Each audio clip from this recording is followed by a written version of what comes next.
Welcome back to About Untold History.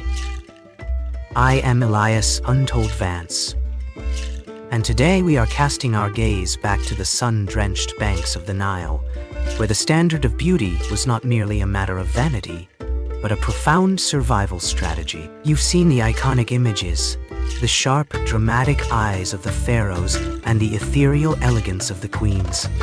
But have you ever wondered why they painted their eyes with such precision? Why was this black substance, kohl, considered an essential part of life for both kings and commoners alike? Today, we go beyond the surface to uncover the hidden science of ancient Egyptian cosmetics. We are diving into the laboratories of the past to understand how alchemy and art converge to create the world's most enduring aesthetic, and why, for the people of Egypt, makeup was quite literally a matter of life and death. Let's unearth the chemistry of the ancients. Don't forget to subscribe to the channel, follow us, and turn on the notification bell to stay updated with our upcoming historical journey.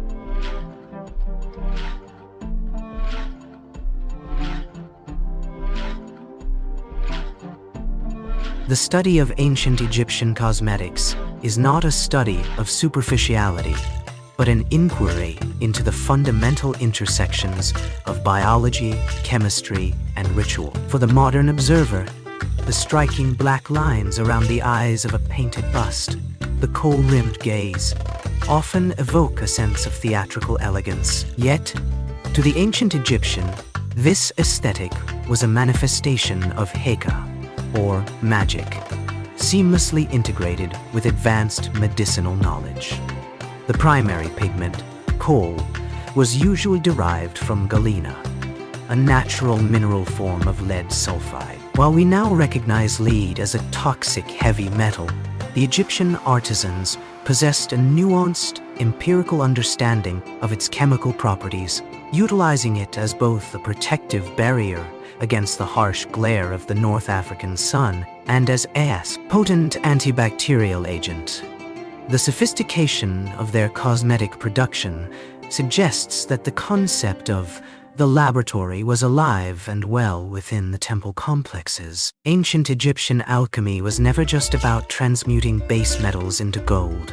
It was about the mastery of natural substances. Artisans collected malachite, a copper ore, to create vibrant green pigments, and hematite, or red ochre, for the cheeks and lips. Each substance was carefully ground using stone mortars and pestles, often mixed with animal fats or vegetable oils, to create a stable, long-lasting paste. This required an understanding of pH levels, emulsification, and preservation that predates modern cosmetic chemistry by millennia. The preparation of these materials was frequently conducted under the watchful eye of priests, who recited incantations during the grinding process, ensuring that the final product was not only chemically effective, but spiritually charged. Furthermore, the social stratification of beauty products in Egypt remains a topic of intense interest. While the elite utilized imported resins and aromatic oils such as frankincense and myrrh to signify status, the common people relied on locally sourced materials, proving that the drive for both aesthetic modification and personal hygiene, wasinal hygiene, was universal. The chemistry of these materials provided a tangible defense against the environment. The Nile Valley is notorious for its ocular diseases, particularly ophthalmia, caused by sand, insects, and intense light. By applying lead sulfide kohl, the Egyptians effectively reduced the incidence of these infections. This is one of the earliest examples of functional cosmetics, a design choice where utility and beauty are perfectly aligned. They did not see a separation between the cosmetic and the curative. To be beautiful was to be healthy, and to be healthy was to be in harmony with the gods. As we look deeper into the subsequent segments of this series, we will examine how these specific chemical compounds were synthesized, how the trade routes of the ancient world provided the rare minerals necessary for these preparations, and how the reverberations. Collapse of the Egyptian Empire ultimately led to the loss of these complex pharmaceutical secrets. The Egyptian cosmetic industry was not merely a trade. It was a testament to a civilization that prioritized the human body as a sacred technological project. We are tracing the lineage of human invention, a story of how, in the shadows of the pyramids, the foundations of modern chemistry were first laid, painted on the skin of those who walked the halls of the gods. Don't forget to subscribe to the channel, follow us, and turn on the notification bell to stay updated with our upcoming historical journey.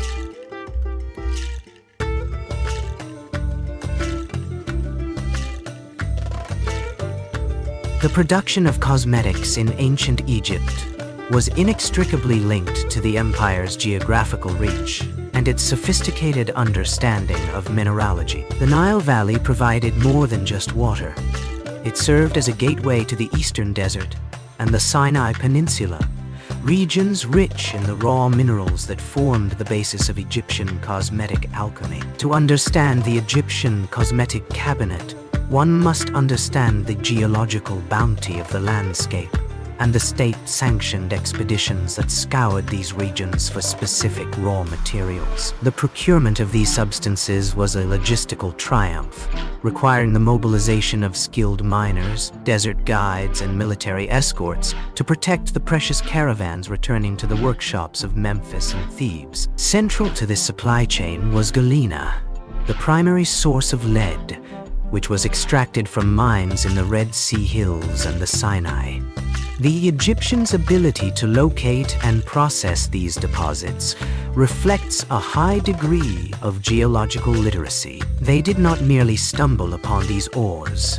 They utilized geological indicators to identify veins of minerals embedded in rock.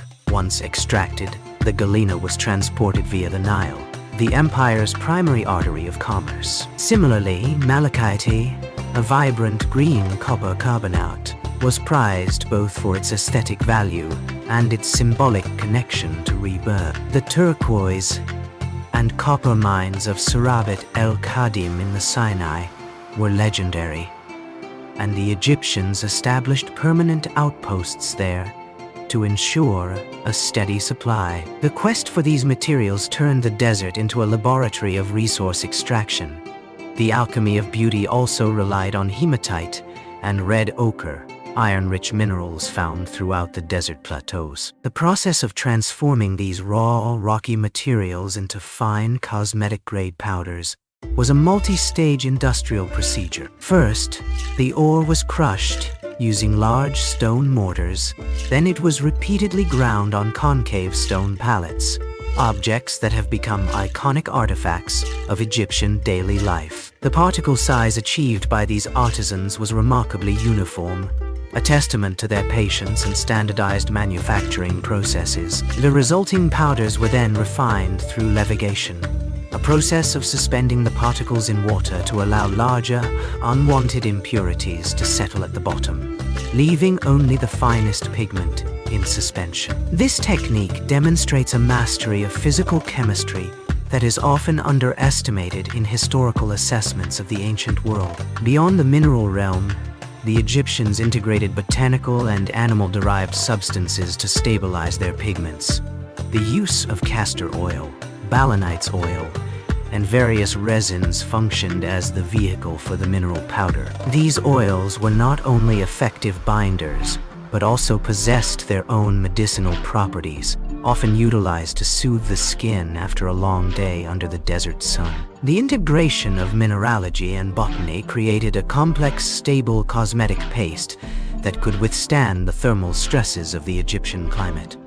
This was not just a pursuit of vanity. It was an exercise in environmental engineering. By selecting minerals with specific reflective properties, they created a sunscreen that was as durable as it was decorative. The state's control over these resources was absolute. Pharaohs authorized expeditions to the God's land, the Sinai and Eastern Desert, to procure these pigments, and the success of these missions was often commemorated in temple reliefs. This highlights the socio-political importance of cosmetics. Beauty was an imperial project. The availability of these materials dictated the aesthetic trends of the age, and the constant demand for more refined pigments pushed the boundaries of ancient mining technology. In this segment of our investigation, we see that the Egyptian cosmetic industry was not merely a collection of isolated craftspeople, but a centralized, resource-intensive network that bridged the gap between the raw, chaotic desert and the refined, orderly aesthetics of the palace. Don't forget to subscribe to the channel, follow us, and turn on the notification bell to stay updated with our upcoming historical journey.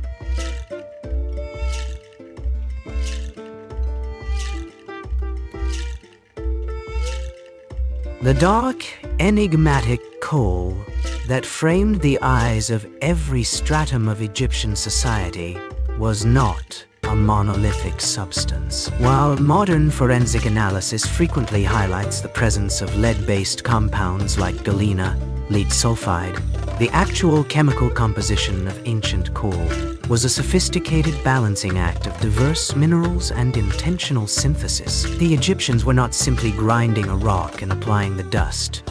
They were performing intentional chemical reactions. In the laboratories of the Old and Middle Kingdoms, artisans combined galena with other minerals such as cerussite, lead carbonate, laurionite, lead hydroxychloride, and phosgenite, lead chlorocarbonate. This intentional mixture was not accidental.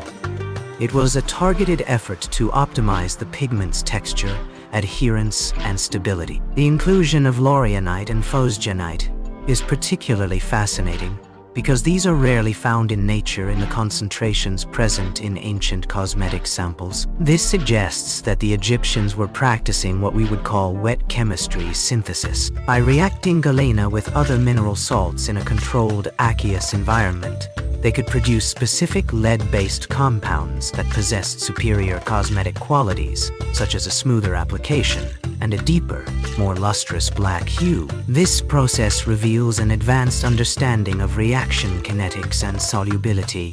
The artisans had to manage the concentration of salts, the temperature of the water, and the duration of the reaction to achieve the desired product. This was not a passive craft.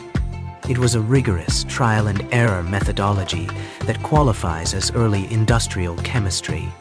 Furthermore, the function of these lead compounds went far beyond simple aesthetics. From a biological perspective, the application of these lead salts to the eyelid induced the production of nitric oxide in the skin. In modern medicine, nitric oxide is recognized as a key signaling molecule that boosts the immune system and fights off pathogens. In the high-infection environment of the Nile, where conjunctivitis and other ocular afflictions were rampant, this biochemical boost provided a tangible survival advantage. By creating a pigment that was essentially a slow-release pharmaceutical, the Egyptians were practicing a form of preventative medicine disguised as beauty. They had mastered the art of creating a living cosmetic, a substance that actively interacted with the biology of the wearer. The chemical complexity extended to the binders used to hold the pigments together. The Egyptians often mixed their mineral powders with varying proportions of fats, waxes, and botanical oils. These were not random choices. They understood the concept of viscosity and volatility. By adjusting the fat-to-mineral ratio, they could create different consistencies, ranging from a dry, powder-like kohl to a thick, waterproof paste. This differentiation was crucial for the varied conditions of Egyptian life. A high-viscosity paste was required for the blistering, sweat-inducing heat of the harvest season, while a lighter, more porous application might be preferred for religious rituals in the cool, shaded sanctuaries of the temples. The customization of these formulas highlights a level of consumer-oriented product design that is startlingly modern in its rationale. Finally, we must consider the toxicity of these materials. While we label lead as inherently toxic, the Egyptian understanding of dosage was key. They were aware that ingestion or systemic exposure to large amounts of lead was dangerous, but their application methods were localized and external. By utilizing insoluble lead salts and binding them into a paste, they minimized the systemic absorption through the skin. This sophisticated management of material properties, understanding the difference between topical application and internal poisoning, demonstrates an empirical toxicology that allowed them to utilize powerful, reactive substances safely over a lifetime. The history of kohl is thus not just a story of fashion, but a testament to an ancient civilization's ability to manipulate the fundamental building blocks of matter to enhance human resilience. Don't forget to subscribe to the channel, follow us, and turn on the notification bell to stay updated with our upcoming historical journey.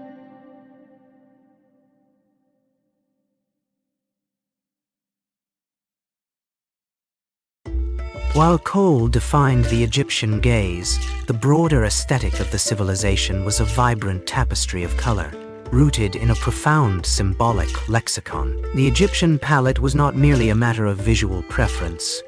It was a carefully curated system of meaning, where every pigment carried the weight of theological and social significance. Red ochre, derived from iron-rich hematite, and malachite, the brilliant green copper ore, were the pillars of this chromatic universe. These colors were inextricably linked to the natural world of the Nile.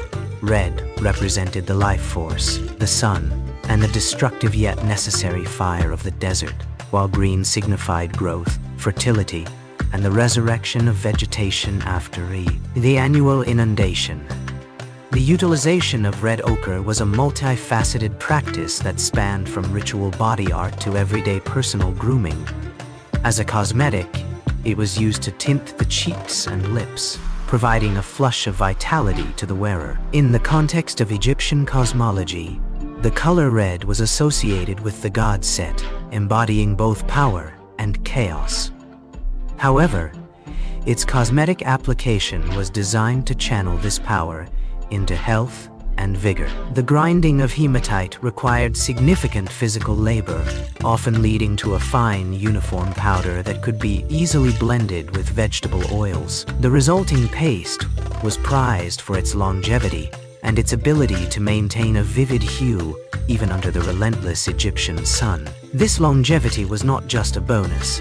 It was a requirement for the performance of prolonged religious ceremonies where appearance was a reflection of the individual's state of purity. Simultaneously, the use of malachite for green eyeshadow offered a striking contrast to the monochromatic black of the kohl.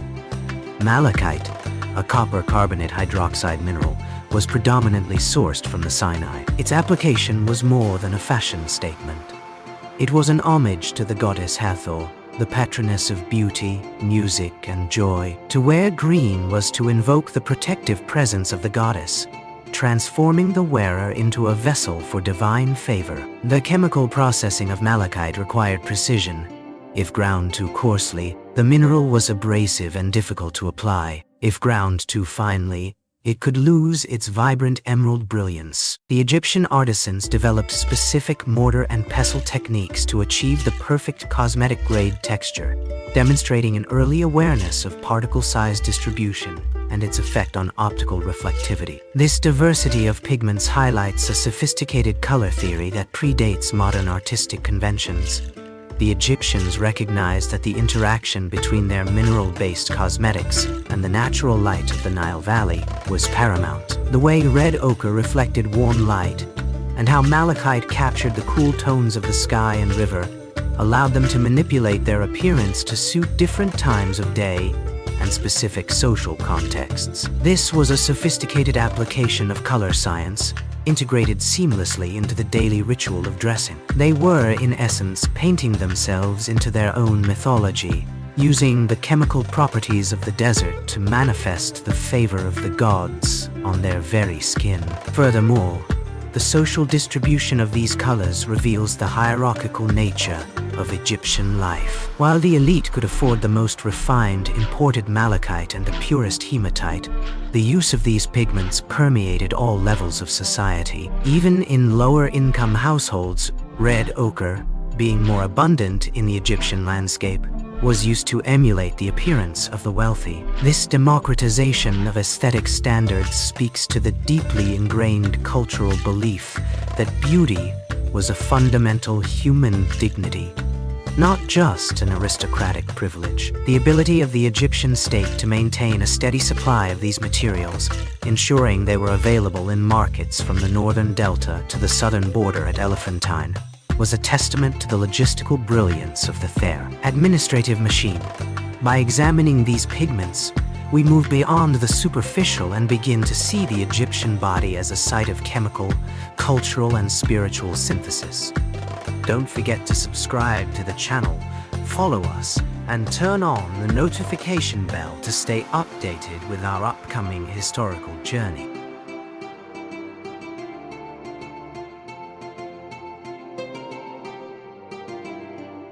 The brilliance of Egyptian cosmetics lay not just in the minerals themselves, but in the sophisticated vehicles, the binders, oils, and resins, that transformed dry mineral powders into functional, elegant pastes. A pigment is merely dust until it is suspended in a carrier, and the ancient Egyptians treated this suspension process with the precision of modern pharmaceutical formulation. The selection of a vehicle was a deliberate engineering choice, dictated by the intended function, the environmental conditions of the season, and the desired sensory experience. This was the silent, invisible technology that made Egyptian beauty routines durable, breathable, and medically effective. Animal fats, particularly from cattle or geese, were among the earliest and most reliable binders. These fats provided a thick, protective barrier, ideal for the harsh, drying winds of the desert. They were not simply raw fats. They were often purified and rendered to remove impurities that could lead to spoilage, a process that required a rudimentary understanding of thermal processing and sanitation. By mixing these fats with mineral powders, artisans created pomades that clung to the skin for hours, resisting the sweat and physical exertion of daily life. This consistency was essential for laborers and priests alike, who needed their protective coatings to remain intact despite the physical intensity of their tasks. Beyond animal fats, the Egyptians pioneered the use of a wide array of botanical oils, such as castor oil, balanites oil, and moringa oil. These were extracted through pressing and maceration, techniques that maximized yield while preserving the medicinal properties of the plant. Castor oil, in particular, was prized for its high viscosity and its ability to act as a stable carrier that did not turn rancid quickly, an essential trait in the heat of the Nile Valley. These oils were often infused with resins like frankincense, myrrh, or terebinth. These resins served a dual purpose. They acted as natural preservatives due to their antimicrobial properties and contributed to the olfactory experience of the cosmetic. To the Egyptian mind, beauty was a multisensory encounter. The scent of a cosmetic was as much a part of its effectiveness as the color it imparted. The ability to create a waterproof barrier was the true masterstroke of Egyptian cosmetic engineering. By blending specific resins into their oil-based pastes, they achieved a degree of water resistance that prevented the pigment from bleeding or smearing when the wearer sweated or washed. This required an intimate knowledge of solubility and emulsification. They were essentially creating early-stage emulsions, mixing hydrophobic oils with small amounts of water-based extracts to achieve the perfect texture. This level of technical control allowed for a variety of finishes, from the matte, powdery look of everyday kohl to the glossy, high-shine appearance favored during festivals and state ceremonies. This segment of our investigation reveals that the vehicle was where the Egyptian cosmetic industry bridged the gap between raw natural resources and advanced product design. The artisans were not merely applying color, they were adjusting the rheology of their materials, the flow and deformation of the paste under stress. By manipulating the proportions of fat, oil, and resin, they could create a product that was tailored to the specific needs of the individual. This level of customization demonstrates a deep understanding of consumer-focused technology that predates the modern cosmetics industry by thousands of years. It highlights a society that viewed the human body as a technical platform, one that required specialized materials to maintain its integrity, functionality, and aesthetic harmony in the face of an unforgiving environment. Don't forget to subscribe to the channel, follow us, and turn on the notification bell to stay updated with our upcoming historical journey.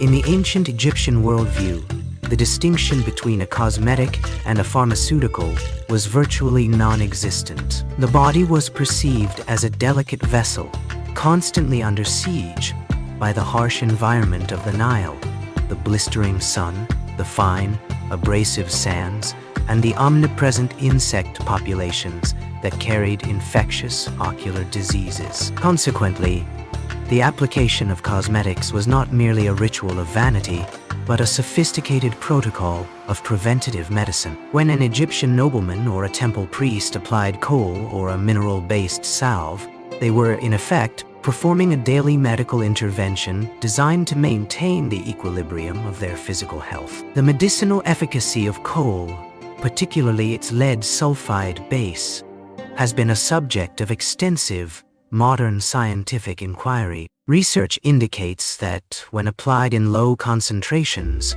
lead compounds stimulate the production of nitric oxide in the skin cells. This molecule is a potent signaling agent that triggers the body's innate immune response, enhancing the skin's ability to defend against bacteria. Given that conjunctivitis, inflammation of the eye, was an endemic threat in the region, the regular use of kohl served as an effective prophylactic measure. By keeping the eye area slightly alkaline and chemically defended, the Egyptians significantly reduced the likelihood of bacterial colonization. They had, through centuries of empirical observation, mastered a form of topical immunotherapy that protected their most vital sense. Furthermore, the ingredients used in their broader cosmetic repertoire, such as copper-based malachite and various botanical resins, possessed inherent antimicrobial and antifungal properties. Malachite, for instance, contains copper, an element now widely recognized for its oligodynamic effect, which allows it to kill or inhibit the growth of microorganisms upon contact. The Egyptians utilized these materials to create salves that were applied not just around the eyes, but to other sensitive areas of the skin prone to irritation or infection. The oils and fats used as binders were also frequently infused with anti-inflammatory plant extracts like aloe or castor, which served to soothe the skin after a day of exposure to the elements. This was preventative healthcare at its most sophisticated, a daily integrated system of hygiene that ensured the population remained robust despite environmental stressors. The administrative record supports the idea of cosmetics as medicine. Temple records and medical papyri, such as the Ebers Papyrus, frequently list cosmetic substances alongside traditional herbal remedies. There was a shared professional lineage between the cosmetician and the physician. Both were often trained within the same temple schools and shared a deep knowledge of the materia medica of the desert. The preparation of these substances followed strict procedural guidelines, ensuring that the concentrations of minerals and the quality of the binders remained consistent, a form of quality control that ensured the efficacy of these preventative treatments. This segment reveals that the Egyptian cosmetic industry was the world's first mass-scale pharmaceutical enterprise. They understood that the environment was a source of disease, and they responded by creating a second skin, a chemical layer that provided a physical and biological barrier against the world. Their beauty standards were, in reality, health standards in disguise. When we look at the iconic makeup of the ancients, we are not looking at a superficial fashion choice. We are observing the survival strategy of a civilization that viewed the preservation of the human body as a sacred scientific responsibility. By treating the skin as a site of medical protection, they successfully navigated one of the most challenging environments in the ancient world, proving that their mastery of chemistry was, above all, a mastery of life. Don't forget to subscribe to the channel, follow us, and turn on the notification bell to stay updated with our upcoming historical journey.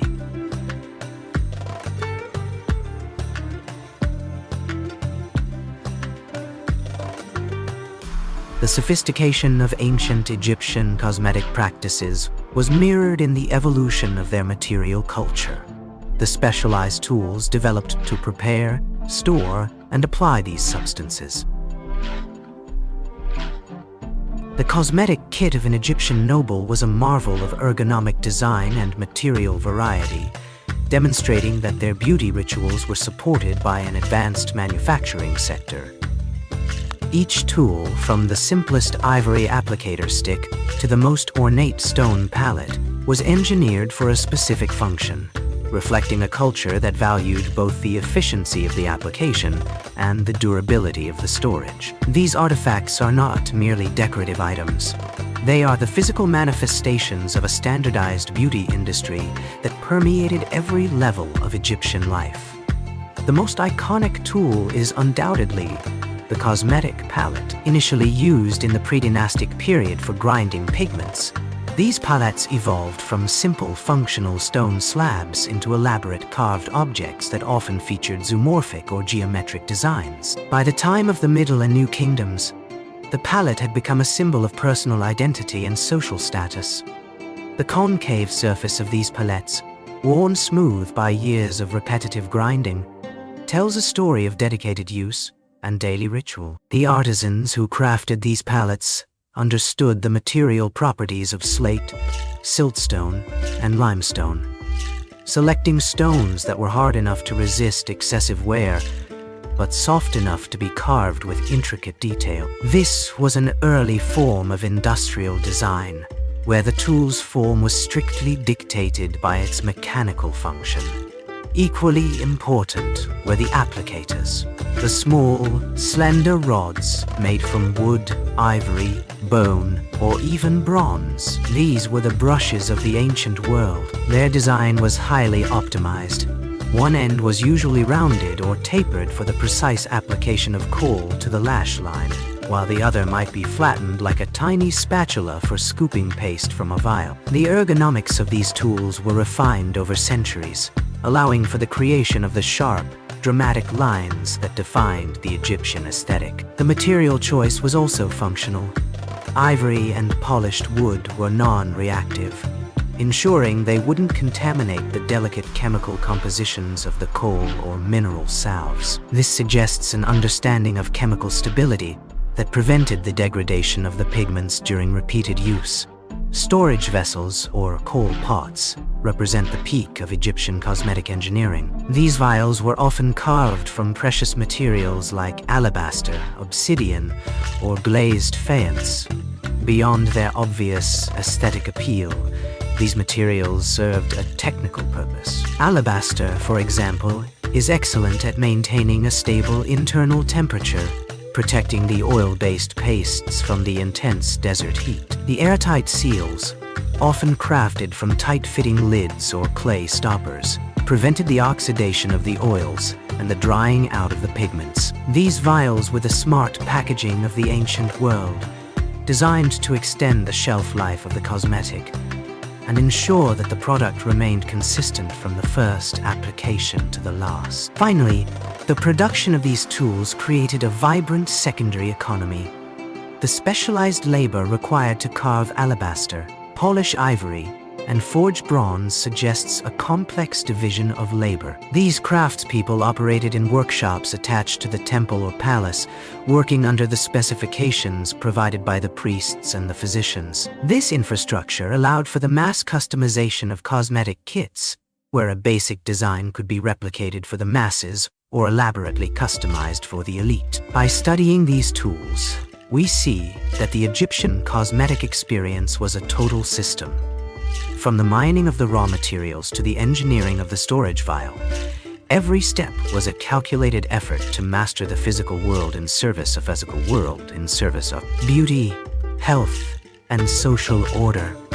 Don't forget to subscribe to the channel, follow us, and turn on the notification bell to stay updated with our upcoming historical journey.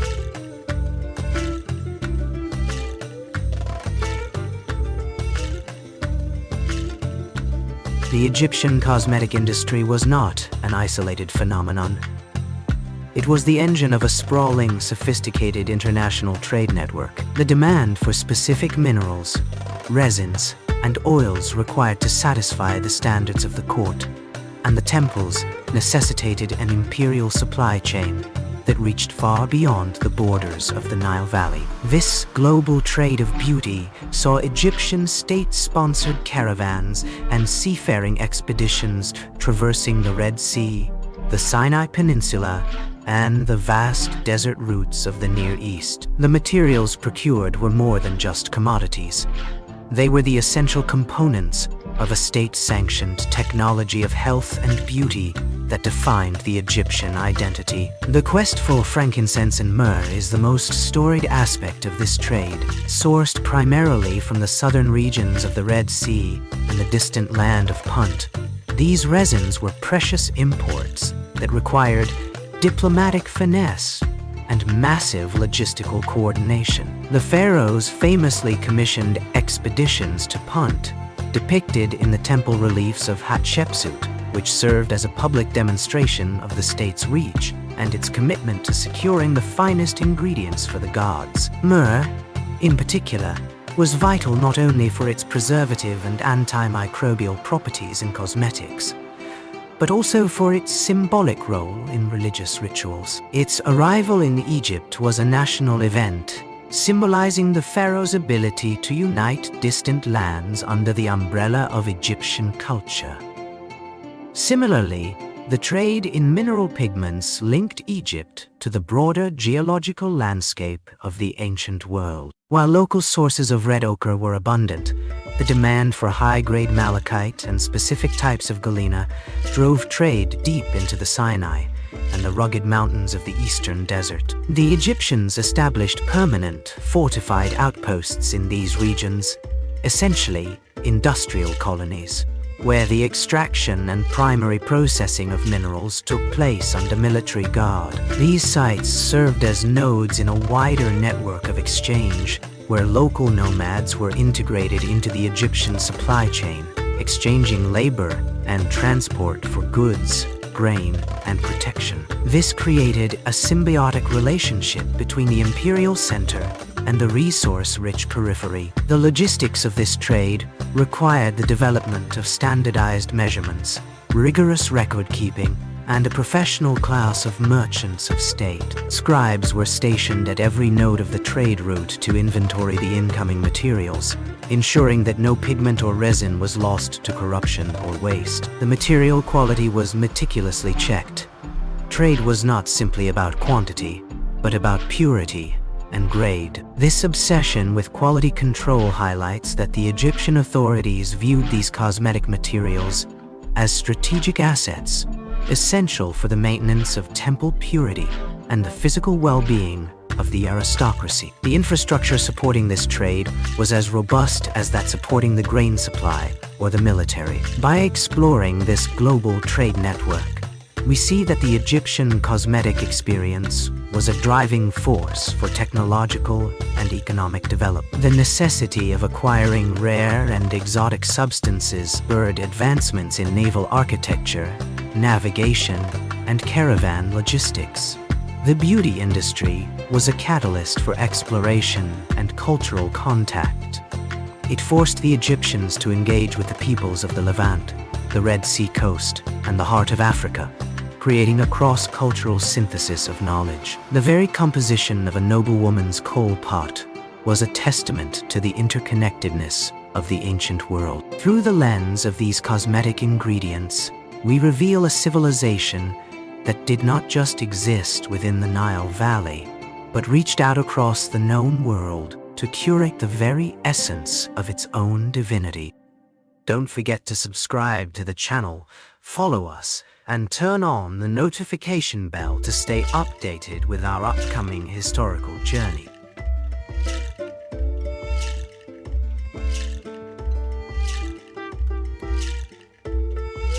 In ancient Egypt, the cosmetic kit was the great equalizer and the sharpest social divider, while the impulse to decorate the face and protect the skin was a near universal human behavior across all strata of Egyptian society. The sophistication of the materials, the complexity of the formulation, and the elegance of the tools served as a potent markers of status. The cosmetic industry was layered. It functioned as a tiered economy where the purity of the minerals and the rarity of the botanical additives acted as a silent language of hierarchy, instantly legible to any observer in the marketplace, the temple, or the palace. For the elite, the pharaohs, the high-ranking priests, and the nobility, cosmetics was synonymous with divine favor and state-sanctioned perfection. Their kohl was not merely galena.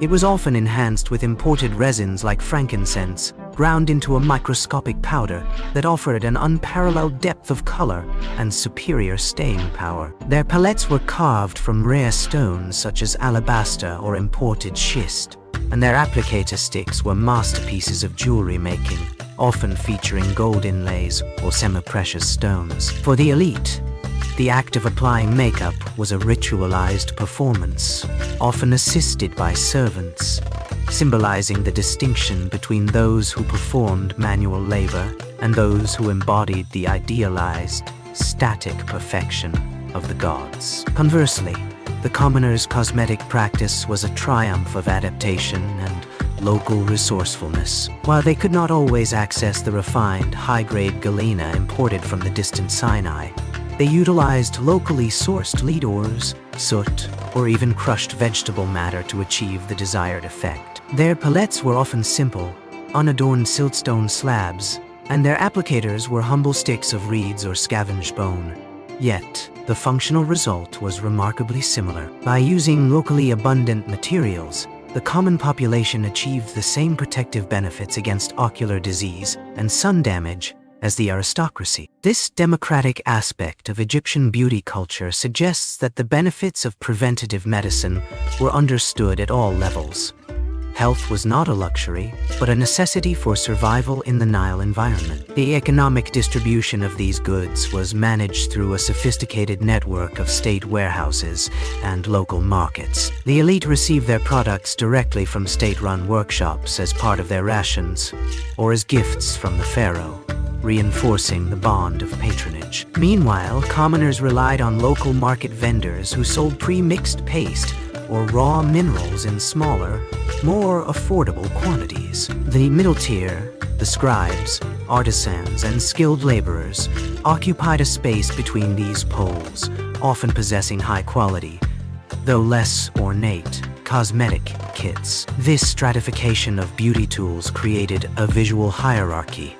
A glance at an individual's applicator or the vessel they held was enough to estimate their economic and social standing. Ultimately, the social hierarchy of Egyptian cosmetics reflects a society that valued the performance of order. Whether a person was wearing top-tier, resin-infused kohl or a simple soot-based paste, the underlying intent was identical: to project health, maintain social decorum, and participate in a shared cultural aesthetic. The elite used cosmetics to highlight their separation from the natural, chaotic world, while the commoner used them to integrate themselves into the structured, orderly life of the Nile civilization. By examining these differences, we see that the cosmetic industry was a reflection of the Egyptian state itself, a rigid hierarchy held together by a shared set of values, where even the simplest application of pigment served to reinforce the thought, stability, and beauty of the empire.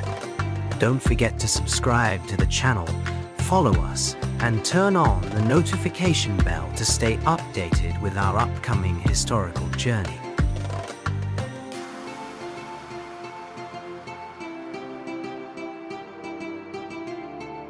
In the Egyptian worldview, death was not an end, but a transition. a journey into an afterlife that mirrored the physical existence in the Nile Valley to ensure that the deceased maintained their status, health, and dignity in the fields of reeds. Their tombs were stocked with the essential technologies of life. Cosmetics were among the most critical of these provisions. When we find exquisite alabaster kohl pots, intricately carved palettes, and pouches of pigments in the funerary assemblage, we are not just looking at grave goods. We are witnessing an intentional act of post-mortem maintenance. The dead required protection from the metaphysical elements just as they had needed it from the physical sun. And their beauty routine was a non-negotiable requirement for eternity. The inclusion of cosmetics in burial sites was governed by both symbolic and practical considerations. The deceased needed to appear before the gods in a state of purity and perfection. Hence, the makeup was an integral part of their eternal outfit. Furthermore, the antimicrobial and protective properties of these substances were seen as a defense against the decomposition and spiritual decay that might threaten the integrity of the body. By applying a layer of mineral-based protection, the deceased was symbolically preserved against the chaos of the underworld. The presence of these items demonstrates a deeply ingrained belief that the physical and the spiritual were inextricably linked. A well-groomed, protected body was the necessary prerequisite for a successful transition to the afterlife. The archaeological record reveals that the quality of these funerary cosmetics was often commensurate with the social status of the deceased, yet the practice itself was remarkably widespread. Kings and queens were buried with massive collections of gold-inlaid cosmetic tools and vast quantities of rare imported pigments, signaling their divine station even in death. Conversely, even modest burials often contain at least one small kohl pot or a worn palette, testifying to the universality of this belief. This distribution confirms that the right to be beautiful, and by extension, the right to be healthy and protected, was a fundamental expectation of Egyptian personhood, extending even beyond the veil of life. The craftsmanship of these funerary objects often reached a level of artistic and technical mastery that exceeded everyday tools. Palettes and vials found in tombs were frequently designed to be permanent, ritualized artifacts rather than daily use items.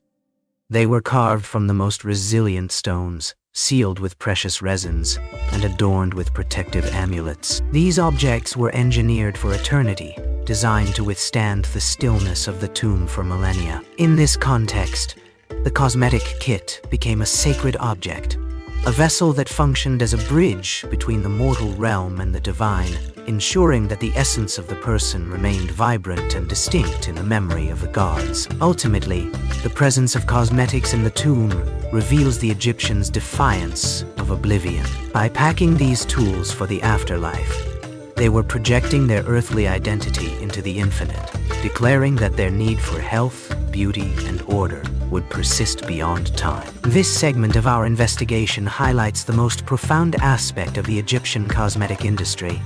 It was an endeavor to conquer transience. They did not just use cosmetics to live, they used them to endure. The kohl pot in the tomb is a testament to an ancient civilization's refusal to fade, a quiet, solid assertion that the beauty of the human body, supported by the brilliance of human chemistry, was a permanent contribution to the order of the cosmos. Don't forget to subscribe to the channel, follow us, and turn on the notification bell to stay updated with our upcoming historical journey.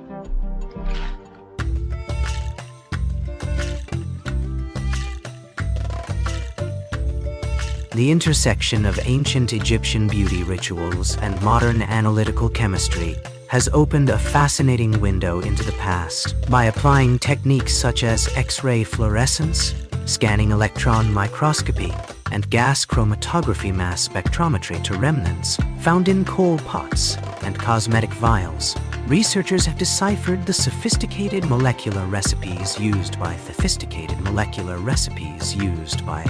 ancients. This interdisciplinary approach does more than just identify ingredients. It reveals a level of empirical experimentation and material science that fundamentally challenges our perceptions of primitive technology. We are discovering that the Egyptians were not merely mixing random substances.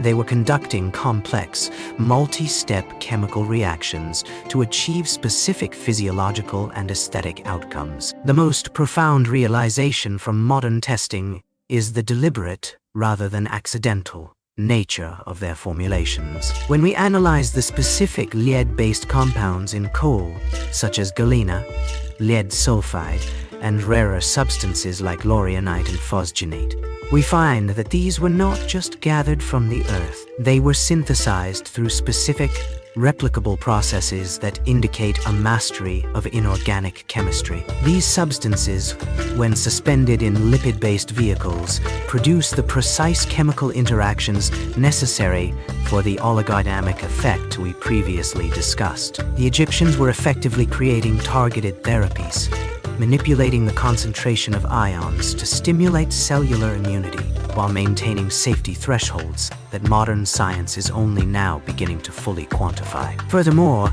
the study of their vehicles, the binders and botanical extracts, has provided insights into ancient pharmacology. Analysis of residues has identified traces of complex plant-based mixtures, including various fatty acids, terpenes, and resins that served as both stabilizers and antimicrobial agents. Modern biochemical assays of these substances reveal they possess legitimate anti-inflammatory and antiseptic properties that remain effective today. By mapping these ingredients, researchers are cataloging a pharmaceutical library that existed thousands of years before the formalization of modern medicine. This knowledge is not just a historical curiosity.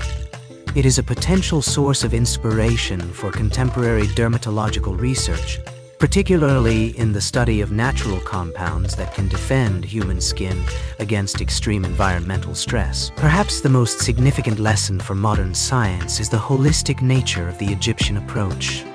They did not separate beauty from health, nor chemistry from ecology. Every cosmetic preparation was optimized for the specific environmental context of the Nile Valley, a region characterized by intense UV radiation, high dust particulate counts, and specific endemic pathogens. Their cosmetics were a technical response to these stressors. By studying how they manipulated material properties, such as opacity, viscosity, and microbial resistance, we are learning about passive protection systems that are highly relevant to the development of modern, sustainable, and biocompatible skincare products.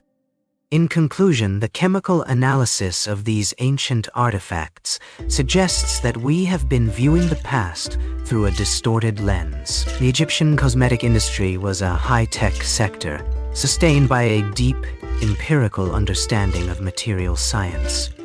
It represents a lost branch of chemical engineering that prioritized the long-term integrity of the human body. As we continue to bridge the gap between ancient practice and modern analysis, we find that the secrets of the Pharaohs are not mystical, but scientific. They are a testament to the human capacity for innovation, proving that even in the dawn of civilization, we had already begun to master the molecular world to protect and enhance our own.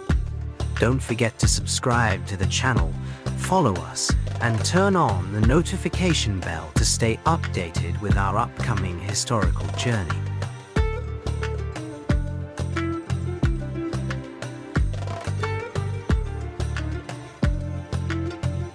As we conclude this investigation, we find that the journey through the Egyptian cosmetic industry is, in essence, a reflection of ourselves. The ancient Egyptians looked into their polished bronze mirrors and saw more than just a face.